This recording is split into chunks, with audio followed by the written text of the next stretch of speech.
This reading will be from a book called How Do Wind and Water Change Erosion? Wind erosion. Air that moves is called wind. Wind can be gentle like a breeze. It can also be very strong in a storm. The sun warms the air. Warm air is lighter than cold air. Warm air rises and cold air rushes in to replace it. This is what makes wind blow. You can feel the wind blowing on your face. Moving earth. Wind can pick up and move tiny bits of rock and soil.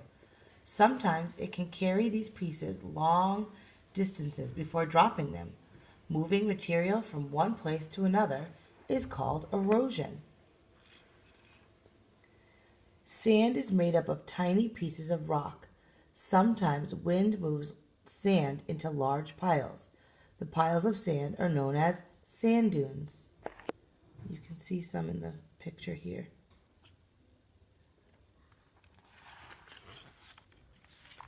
Wind weathering.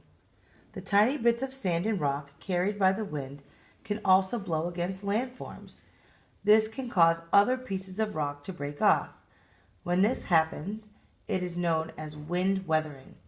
The blowing pieces of rock wear away at the landform like sandpaper. Some rocks can be weathered until they are smooth and flat.